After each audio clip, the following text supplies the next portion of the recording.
ہم نے نا بدقسمتی سے اپنے بچوں کو پلے گراؤنڈ جو ہے نا ان سے دور رکھا ہوا ہے. ان کے لیے کوئی گھر میں ایکٹیویٹی نہیں ہم کرتے. جی.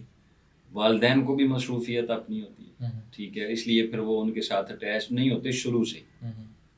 گھر میں کوئی ہلا گلا ہو، بچوں کے ساتھ کھیلنا ہو، آؤٹنگ ہو، گراؤنڈ میں کچھ کھیلنے والی چیزیں ہوں تو پھر بچے اپنی جسمانی حرکات کو بہتر رکھ سکتے ہیں. اچھا. لیکن ہم شروعات کہاں سے لیتے ہیں؟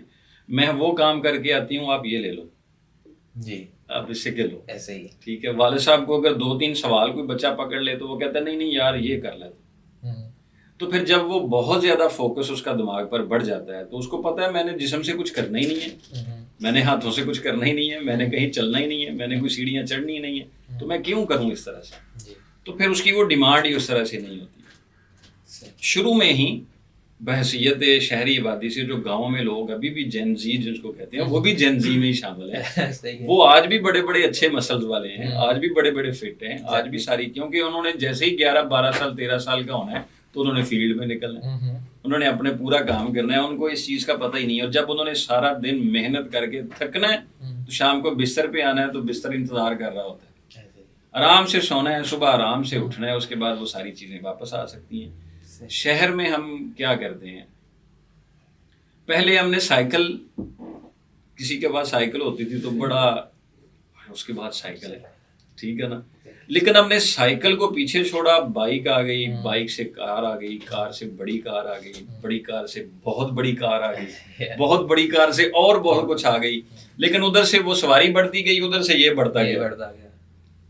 تو بہت بڑی سواری والے کو پھر واپس سائیکلنگ کرنی پڑی کسی جم میں جا کے. انہوں نے کہا سائیکل چلاؤ، تو سائیکل ہی تو ہم 20-30 پہلے چھوڑ چکے ہیں، وہی تو ہم چھوڑ چکے تھے. لیکن اب ہم پھر سائیکل پہ واپس آتے ہیں خود کو ری سائیکل کرنے کے لیے، پھر سائیکل چلانا پڑتا ہے. تو وہ بھی سائیکل، اگر باہر سائیکل میں کیا ہے، بہت ساری چیزیں جسم کی آپ کی حرکات و سکنات میں، ہم نے اپنی حرکات و سکنات چھوڑ دی.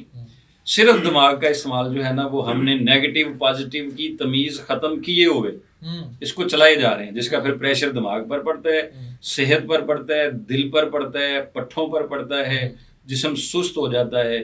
پھر ایسے بچوں کو کوئی کام کہیں ان سے ہو نہیں پاتا، پھر چڑچڑے ہو جاتے ہیں، چڑچڑے ہوتے ہیں، طبیعت میں بے چینی آ جاتی ہے، بے چینی سے پھر کئی سارے مرض جنم لیتے ہیں.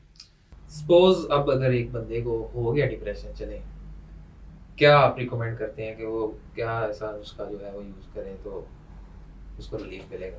بادام ہماری قدرت کی، ہمارے ایک بہت بڑی نعمت ہے، اللہ نے ہمیں عطا کی ہوئی ہے. شاید آپ کے والدین نے بھی بچپن میں بادام آپ کو کھلائے ہوں گے، ریڑھ کا مربع اور بادام تو ضرور ہی کھلایا ہوگا. کس لیے؟ کہ انہوں نے دماغی طور پر مضبوط بچے چاہیے تھے کہ وہ گرپ کر دیں. لیکن پھر بھی کہیں نہ کہیں خوراک کی وجہ سے پھر مسئلے پیدا ہو جاتے ہیں. مغز بادام لے لیں، یہ 11 عدد رات کو پانی میں بھگو کے رکھ دیں. ہر کوئی بندہ، ہر نوجوان 11 بادام کی گریاں رات کو بھگو دیں، صبح اٹھ کے اس میں 5 کالی مرچ اور 11 میوے، کشمش، سونگی، یہ منہ میں رکھ کے نہ چباتے رہیں.